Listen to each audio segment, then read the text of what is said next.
On March 11, 2011, the Earth roared with an unimaginable force.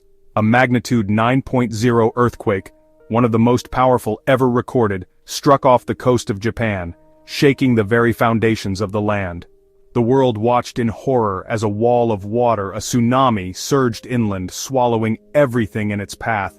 It crashed into the Fukushima Daiichi nuclear power plant, forever changing the lives of countless people and altering the course of history. The tsunami crippled the plant's power supply and cooling systems, leading to catastrophic consequences. This triggered a cascade of failures, leading to meltdowns in 3 reactors, releasing dangerous levels of radiation.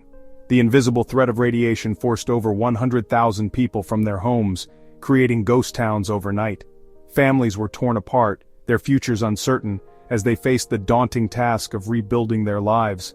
The disaster's immediate toll was devastating, with entire communities reduced to rubble. The earthquake and tsunami claimed over 19,500 lives, leaving a nation in mourning.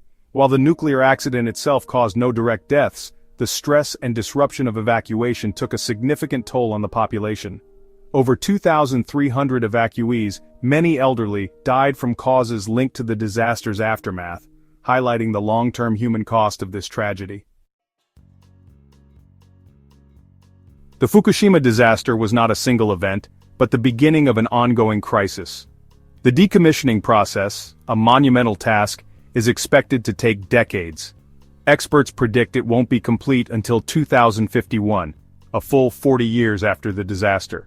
One of the first steps was achieving cold shutdown. This meant bringing the reactors to a stable state where they no longer generated significant heat. This milestone was reached in December 2011. Since then, the focus has shifted to the perilous task of removing the melted nuclear fuel debris from the reactors. This process is incredibly complex and dangerous due to the high levels of radiation. Imagine trying to remove 880 tons of highly radioactive melted debris from a damaged reactor. It's a task that seems almost insurmountable, requiring not just advanced technology but also immense human effort and resilience. That's the daunting challenge facing engineers at Fukushima. They are working tirelessly, day and night, to mitigate the effects of one of the worst nuclear disasters in history. It's like playing Jenga with molten lava, except you're wearing a hazmat suit and using robots. The precision required is extraordinary, and the stakes couldn't be higher. The debris removal process is slow and painstaking. Each step must be carefully planned and executed to avoid further contamination or accidents. Engineers have developed specialized robots, some resembling mini-drones, others like snake-shaped probes, to navigate the treacherous environment inside the reactor. These robots are crucial for reaching areas that are too dangerous for humans. These robots are equipped with cameras and cutting tools to break down the debris into manageable pieces. They provide the eyes and hands needed to perform this delicate operation.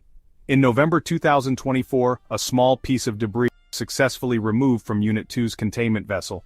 This marked a significant milestone in the cleanup process. While this was a significant achievement, it highlights the scale of the challenge.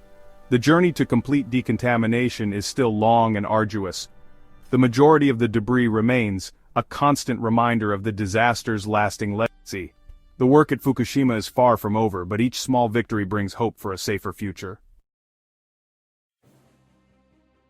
Section 4. The water we keep.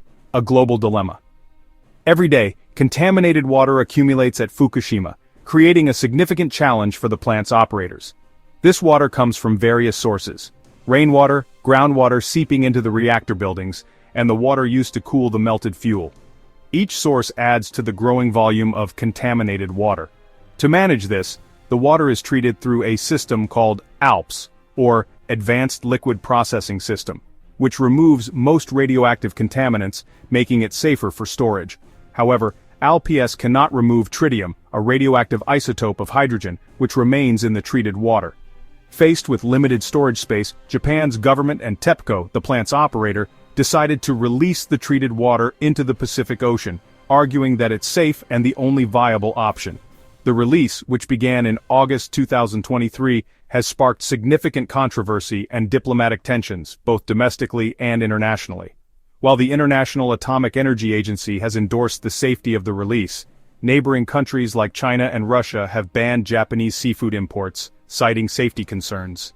The long-term environmental impact of this decision remains a subject of intense debate, with many concerned about the potential effects on marine life and coastal communities.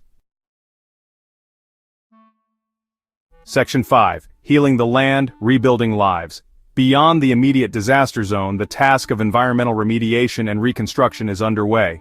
Over 13 million cubic meters of contaminated soil and waste have been removed from the surrounding areas, a massive undertaking. A new seawall, completed in March 2024, now stands as a testament to the resilience of the Japanese people. It serves as a reminder of the devastating power of nature and a symbol of hope for a safer future. The Japanese government is promoting creative reconstruction, focusing on industries like robotics, drones, decommissioning technology, agriculture, and environmental research. These efforts aim to revitalize the region and attract new residents. Section 6. TEPCO's Tightrope Walk, Transparency and Trust. In the wake of the disaster, TEPCO, the plant's operator, faced heavy criticism for its handling of the crisis. The company was accused of lacking transparency and downplaying the risks. To rebuild trust, TEPCO has increased site visits for external observers, including journalists and international experts. They've also launched public information campaigns to keep people informed about the decommissioning process and the safety of food products from the region. One notable effort involves promoting Fukushima's agricultural products, which have faced stigma due to unfounded fears of radiation. For instance, peaches from Fukushima were recently sold at Harrods in London, a testament to their quality and safety. Section 7. Fukushima's Echoes, Lessons for the Future.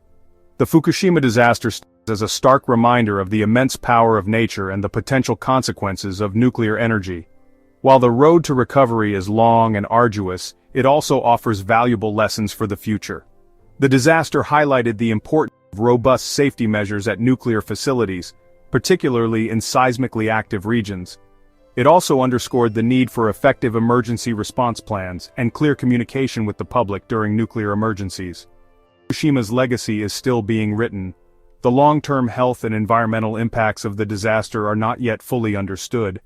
However, the resilience of the Japanese people, their commitment to rebuilding, and their determination to learn from this tragedy offer hope for a brighter future.